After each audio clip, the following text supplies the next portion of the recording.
최근 우리나라 정치권에서는 각 정당의 대표를 뽑는 일과 또 이제 정당에서 내세울 차기 대통령 후보를 뽑는다고 연일 분주합니다. 또 국가 주요 부처의 장관을 임명할 때나 또 아니면 이렇게 정당 대표나 대선 후보를 선출할 때마다 후보자 검증을 하지 않습니까? 그 후보자 검증을 통해서 불거져 나오는 후보자들의 그 부도덕한 모습을 보게 되면 마음이 불편해지는 것이 사실입니다. 또 한편으로는 어떻게 해서든지 상대 후보의 약점을 잡아서 깎아내리기 위해서 혈안이 곤두서 있는 청문회장 분위기를 보면 안타까운 마음도 감출 수가 없습니다.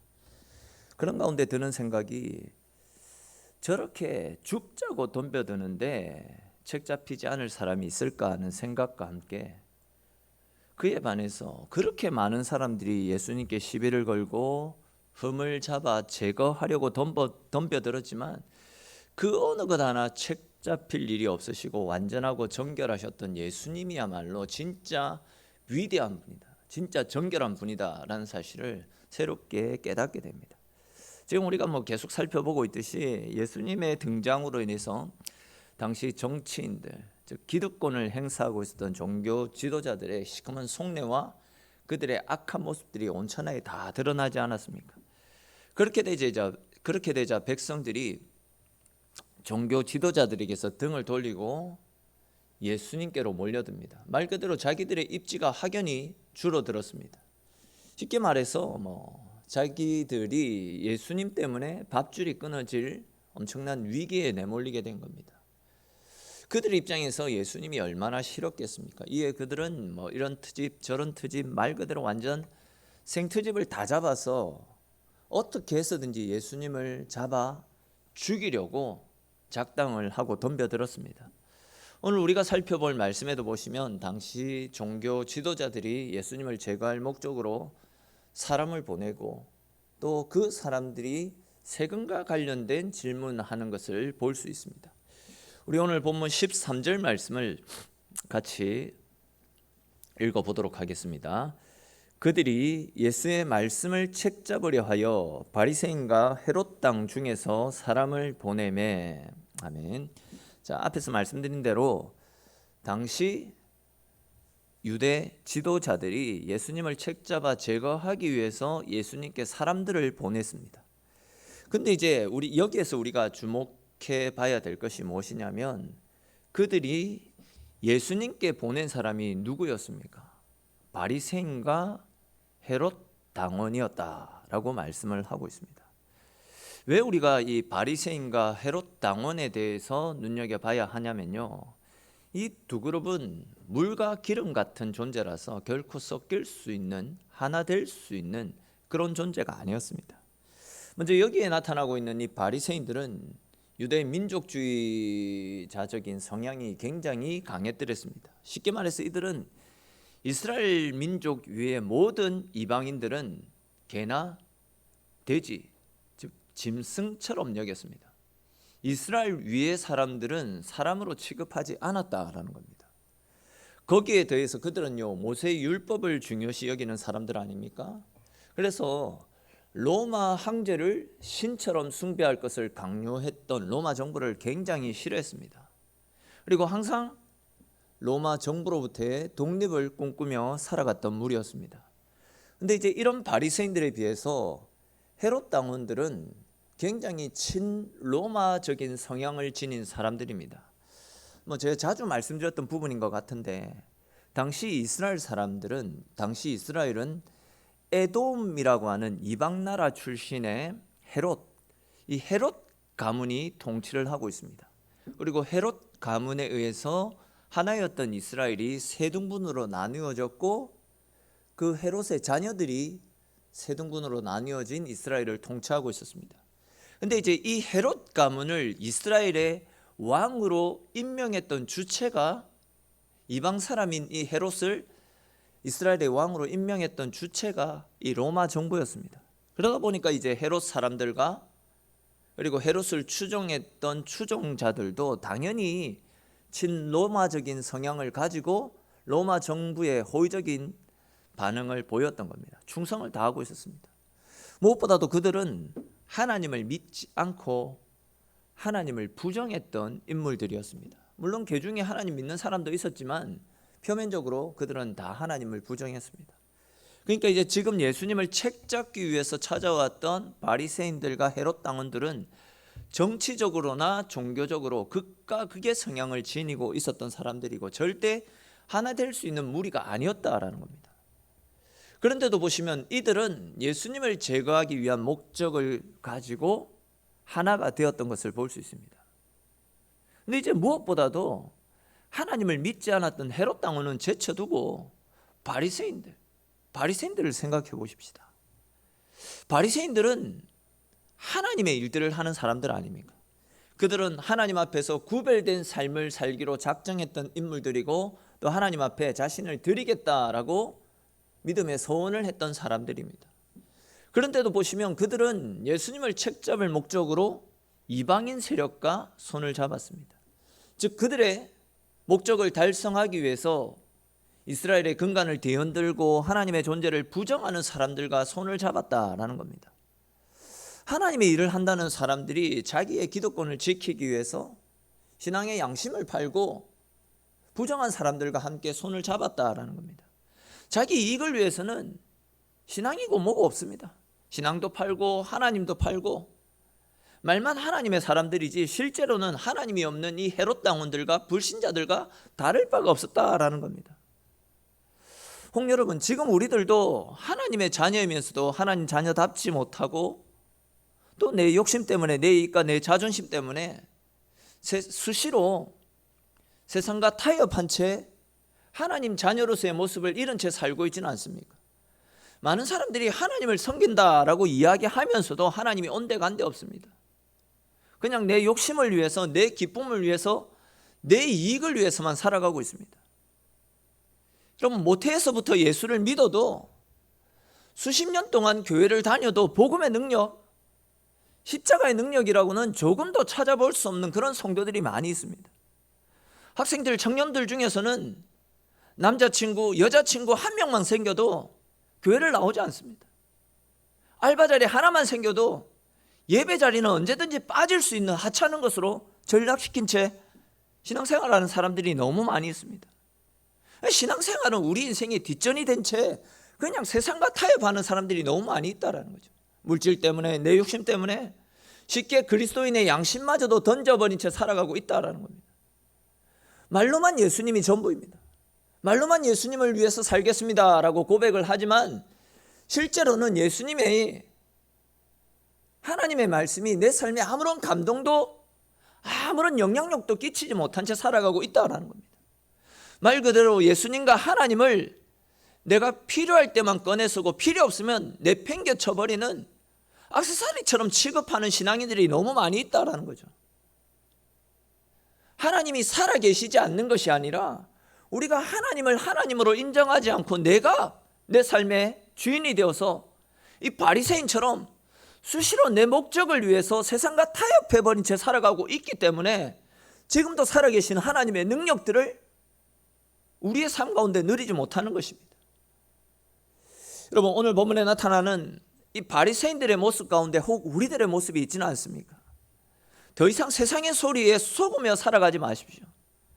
내 이익을 따라 움직이지 마시고 말씀의 인도를 따라 성령께서 이끄시는 대로 하나님 자녀다운 삶을 살아가시는 저와 여러분들의 삶이 될 수 있기를 주님의 이름으로 축원합니다. 계속해서 이제 이어지는 14절 말씀 보십시오. 이 바리새인들과 헤롯 당원들, 이 연합체들이 예수님께 찾아와서 건네는 질문이 무엇입니까? 우리 14절 말씀 같이 한번 읽어보겠습니다. 와서 이르되 선생님이여 우리가 아노니 당신은 참되시고 아무도 꺼리는 일이 없으시니 이는 사람을 외모로 보지 않고 오직 진리로서 하나님의 도를 가르치심이니이다.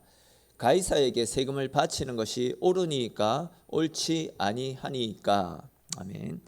자, 말씀을 잘 보시면 그들이 예수님을 향해 선생님은 참되시고 아무도 꺼리는 일이 없으신 분이십니다.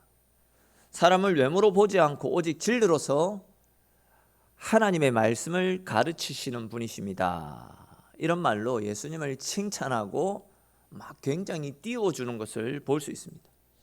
이 장면만 보게 되면 이들은 아주 젠틀하고 의로운 사람을 볼 줄 아는 영적 안목을 소유하고 있는 굉장히 신실한 사람처럼 보일 수 있습니다. 근데 잘 알고 계시듯이 이들은 굉장히 위선적이고 굉장히 악한 무리들입니다. 그들은 예수님을 선생님이라고 불렀고 예수님을 향해서 참된 분이다 라고 이야기하고 진리로서 하나님의 말씀을 가르치는 분이다 라고 이야기했지만 그것은 전부 친근한 말을 통해 예수님께로 다가와서 결국 예수님을 방심하게 만들어서 예수님을 공격하기 위한 목적으로 던진 마음이 없는 거짓말을 지금 하고 있었던 겁니다. 진짜 마음이 없는 그냥 띄워주어서 방심케 하기 위한 거짓 술수를 지금 사용하고 있다는 겁니다. 예수님께 찾아온 이 사람들은 사탄의 지배를 받고 있는 악한 무리들이었습니다. 이처럼 이 사탄의 지배 아래에 있는 사람들이 내뱉는 말은 그 중심을 알기 전에는 가장 바르고 가장 아름다운 소리들로 접근해 옵니다. 쉽게 말해서 여러분 사기꾼들이 모진 말로 험한 말로 우리에게 다가와서 우리를 유혹하며 속지 않습니다. 근데 사기꾼에게 넘어가는 사람들은 가만히 보면 전부 다 좋은 말, 아첨하는 말, 위로하는 말, 띄워주는 말, 이런 말들로 친근한 말들로 우리에게 다가오기 때문에 우리가 그 말들에 미혹돼서 사기를 당하지 않습니까? 그렇기 때문에 이제 시편 55편 21절에서는 사탄이 내뱉는 말을 가르쳐서 그 말은 우유와 기름보다도 미끄럽다라고 그렇게 표현을 하고 있습니다. 굉장히 좋은 말로 달콤한 말로 우리를 유혹한다라는 거죠. 여러분 아무리 훌륭하고 아름다운 말도 행동이 따르지 않는다라고 한다면 아무 소용이 없습니다. 말만 거창할 뿐 행함이 없으면 그것은 죽은 믿음이다라는 거죠. 하나님께서 우리에게 기뻐하시는 열매는 단지 입술의 열매만, 말만 거창하게 하나님 앞에 드리는 그런 삶이 아니라 삶을 통해서 행위의 열매를 하나님 앞에 올려드리는 것, 말과 행위가 똑같은 것, 그것을 하나님은 기뻐하십니다.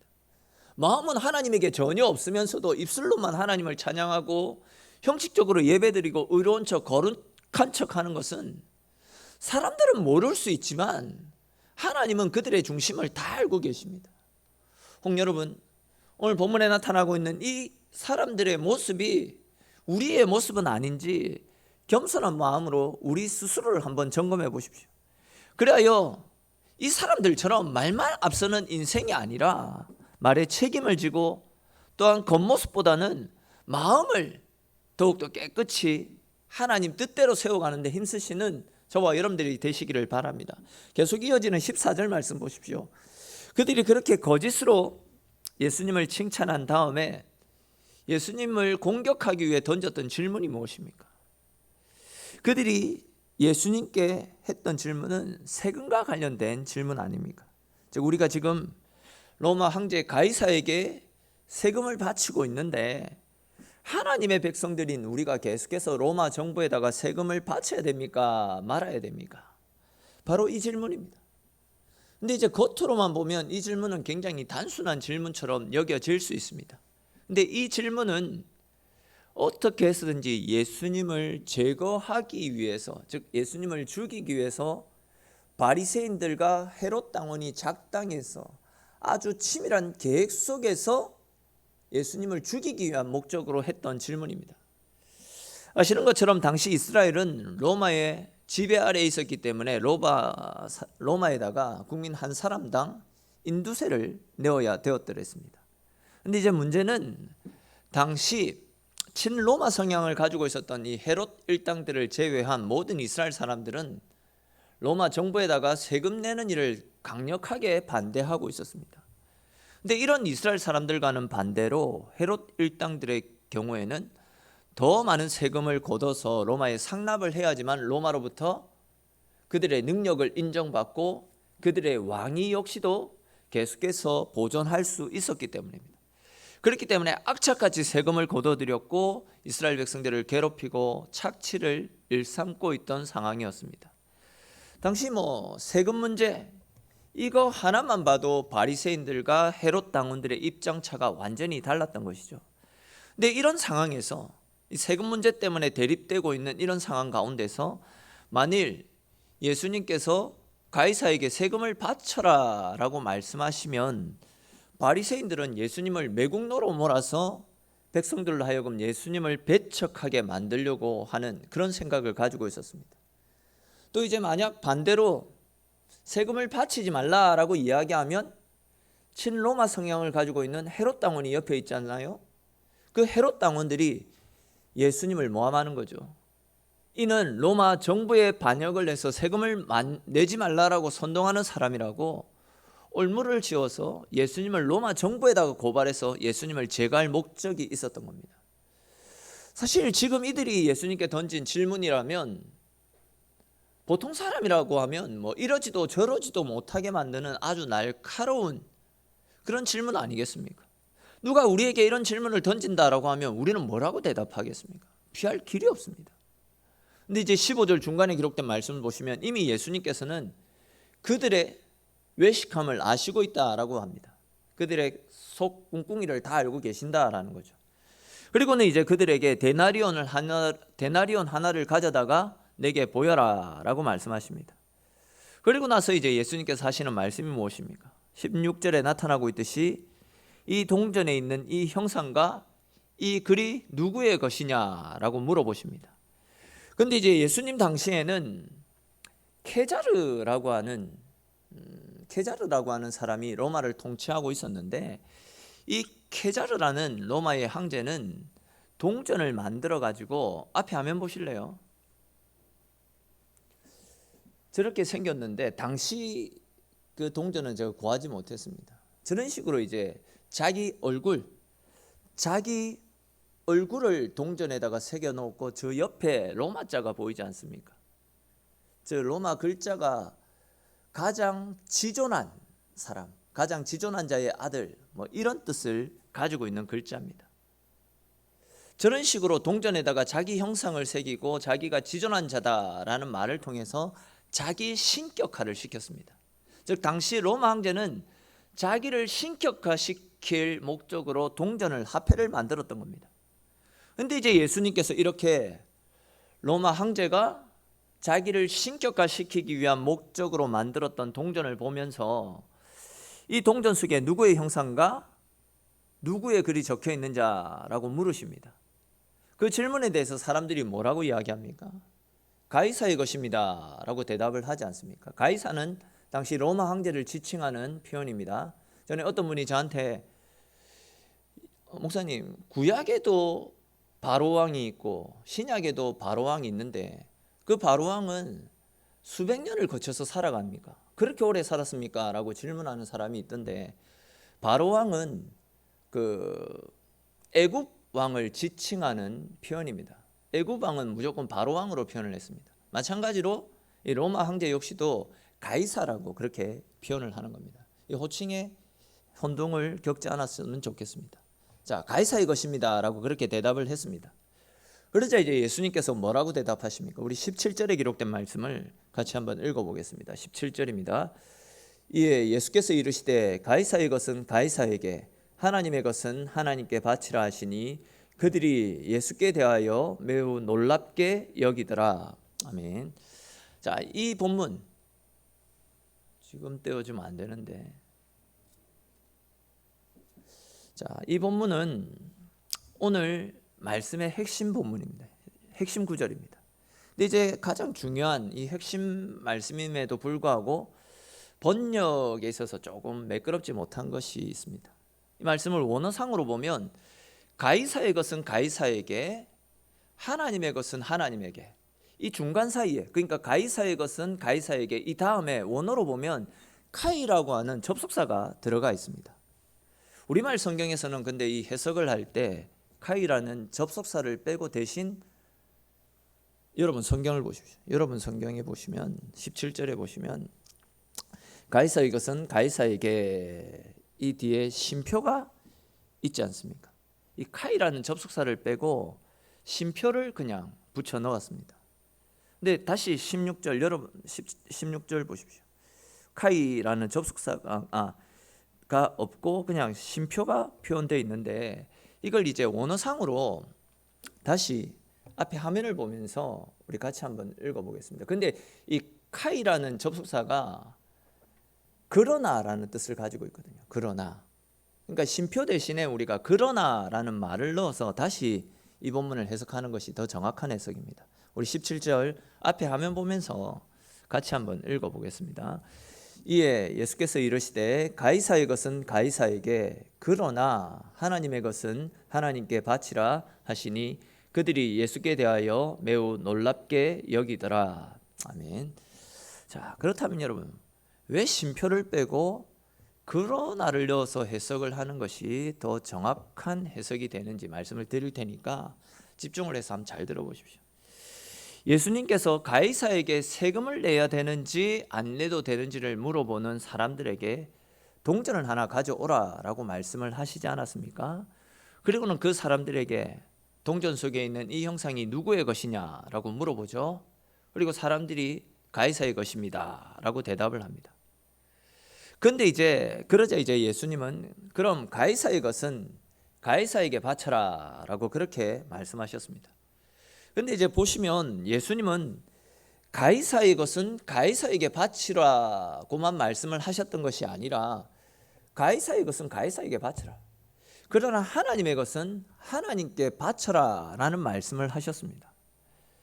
여러분 한번 생각해 보십시오. 예수님께서 이 사람들의 질문에 대해서 그냥 가이사의 것은 가이사에게 바치고 하나님의 것은 하나님께 바치면 되지 않느냐라고 간단하게 말씀만 하셔도 얼마든지 당신의 뜻을 전달할 수 있을 겁니다. 근데 왜 굳이 가이사의 얼굴이 그려져 있는 동전을 가지고 오라고 하시고 그 동전에 새겨진 형상이 무엇인지를 물어보신 것이겠습니까? 왜 그 형상을 강조하신 것이겠습니까? 그것은 굉장히 중요한 어떤 사실을 가르쳐 주시기 위해서였습니다.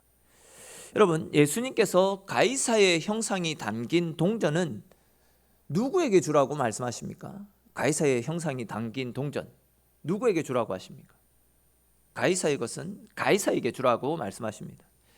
조금 다르게 표현하면 가이사의 것에는 가이사의 형상이 새겨져 있다라고도 말씀드릴 수 있습니다. 같은 관점에서 생각해 볼 때 하나님의 것에는 하나님의 형상이 새겨져 있다, 그런 이야기가 되기도 합니다. 자, 근데 여러분 이 성경적으로 볼 때 하나님의 자녀들은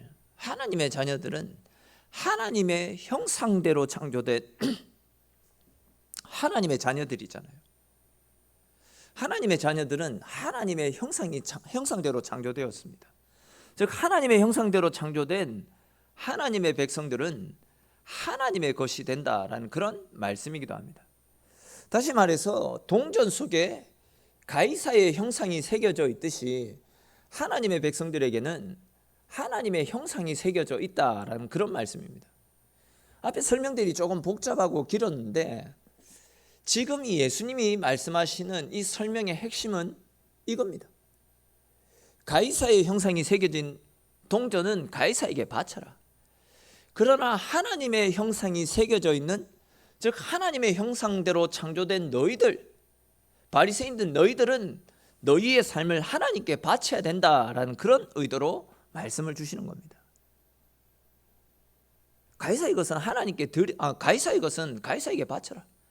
그러나 하나님의 형상이 새겨진 당신들은 하나님의 말씀 앞에 하나님 뜻대로 너희의 삶을 바쳐야 된다, 그 이야기죠.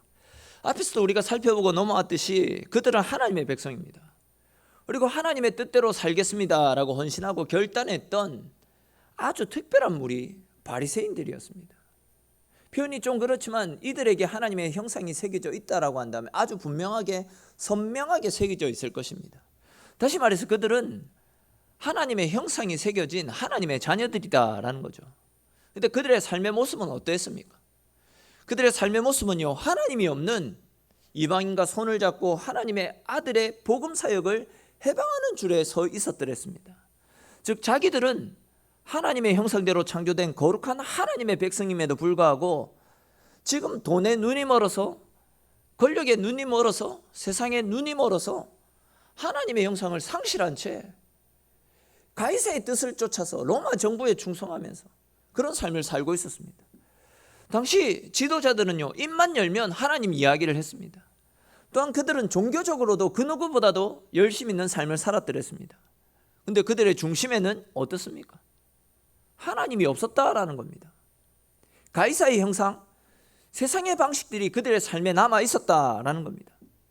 그들은 평생 하나님의 뜻대로 살겠습니다라고 선언했지만 그들의 실제 생활이나 하나님을 대하는 그들의 태도나 말과 습관들은 가이사의 형상이 그대로 남겨져 있었다라는 겁니다. 다시 말해서 그들은 말만 하나님의 백성이고 하나님을 사랑한다라고 이야기했지 실제로는 가이사의 형상이 새겨져 있는 세상 사람들과 다를 바 없었다라는 겁니다.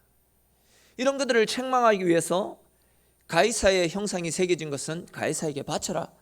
그러나 하나님의 형상이 새겨진 당신들, 너희들은 너희들의 삶을 하나님께 이제라도 온전히 하나님께 바쳐라 라는 그 말씀을 지금 하고 계시는 겁니다. 이러한 예수님의 말씀에 마음에 찔림을 받고 감동을 받은 그들은요, 17절 마지막에 나타나고 있는 말씀처럼 그 어느 누구도 예수님의 말씀에 책잡지 못한 채 예수님의 말씀에 놀라워하며 그저 침묵만 지키다가 돌아가는 것을 볼 수 있습니다. 우리는 예수님께서 하신 이 말씀 앞에 우리 자신의 현주소를 철저하게 돌아보고 점검해 볼 필요가 있습니다. 사랑하는 성도 여러분, 나는 하나님의 형상대로 창조된 하나님의 백성임을 믿으십니까? 내가 하나님의 형상대로 창조된 하나님의 백성이다 라고 한다면 우리는 우리의 삶을 하나님께 온전히 내어 맡길 수 있어야 됩니다. 성공이 우리 인생의 주인이 되고 물질이 내 삶의 주인이 되어져 있는 내 모습, 즉 만몬에 이끌려 살아가고 있는 현재 내 모습이 실제의 우리의 모습이 아닙니다. 우리의 실제의 모습은 하나님의 형상이 새겨진 하나님의 자녀, 이것이 본연의 우리의 모습입니다. 그러한 하나님의 형상을 회복해야지 우리가 하나님의 은혜를 누릴 수 있습니다. 그러므로 온전히 내 삶을 하나님께 드려야 됩니다. 세상 사람들은 무엇을 쫓아 살아가든지, 그러나 하나님의 백성들인 우리, 하나님의 형상이 새겨진 하나님의 백성들인 우리는 하나님의 자녀다운 삶을 살아가야 되지 않겠습니까? 세상의 가치관은요, 갈수록 악해져 가고 있습니다. 그렇지만 우리는 하나님의 말씀을 우리의 가치관으로 삼고 가이사의 형상이 새겨진 사람들이 따라 살아가는 삶이 아니라 하나님의 말씀을 우리의 가치관으로 삼고 우리의 표대로 삼고 그 말씀을 쫓아 살아가야 됩니다. 세상 사람들은 돈을 쫓아서, 명예를 쫓아서, 권력을 쫓아서 살아간다 할지라도, 그러나 저와 여러분들은, 그러나 우리 교회는 온전히 하나님의 형상을 쫓아 하나님의 자녀답게 우리의 삶을 하나님께 드리고 하나님이 주시는 은혜로만, 하나님 주시는 하늘 복으로만 살 수 있어야 됩니다. 특별히 이제 17절에 나타나고 있는 하나님께 바치라 라는 이 말씀, 하나님께 바치라 라는 이 말씀을 원어로 살펴보게 되면 다시금 되돌려 놓으라 라는 그런 뜻을 가지고 있습니다. 잃어버린 하나님의 형상을 다시금 회복하라, 그 이야기입니다. 다시 말해서 내가 있어야 될 자리에서 내가 해야 될 행동들을 행하면서 주님의 형상이 새겨진 하나님의 자녀답게 살아가고 있는지 우리 스스로에게 물어보고, 형상을 상실했다라고 한다면 그 형상을 회복해라, 그 말씀을 하고 있습니다. 그리고 우리 속에서 잃어버린 모든 것들을 다시금 제자리로 돌려놓을 수 있어야 됩니다. 하나님의 것을 하나님의 것으로 인정하고 하나님께로 되돌려 놓는 것으로부터 우리의 삶의 행복이 시작되어질 것입니다. 여러분 꼭 기억하십시오. 하나님의 사람들이 하나님의 형상을 잃어버리게 되면요, 절대 행복할 수가 없습니다. 하나님의 형상대로 창조되었다라는 것은 결국 우리가 하나님의 은혜 가운데 하나님과 교제하는 존재로 지원받았다라는 뜻임을 제가 몇 번 말씀드린 기억이 있습니다. 이 말씀은 우리가 하나님과 교제할 때, 하나님이 주시는 은혜로만 살 때 행복해질 수 있다는 겁니다. 그것이 우리의 참된 행복이고 기쁨인데 우리는 계속 가이사의 형상을, 가이사의 모습을 쫓아 살아가고 있기 때문에 우리 속에서 하나님의 형상이 사라지기 때문에 계속해서 불안하고 계속해서 불행하고 초조하고 답답하고 하나님의 자녀이면서도 하나님의 자녀다운 삶을 살지 못하는 겁니다. 저와 여러분들 모두가 하나님의 형상대로 지원받은 하나님의 자녀다라는 사실을 다시금 기억하면서 하나님의 자녀답게 우리의 삶을 하나님께 드리고 오롯이 하나님이 주시는 은혜로만 살아가시는 정말 하나님의 기쁨이 되고 하나님이 기뻐 찾으시는 하나님의 자녀가 되는 그런 복되고 귀한 삶을 살아가시는 저와 여러분들의 삶이 될 수 있기를 주님의 이름으로 축원합니다. 오늘 주신 말씀들을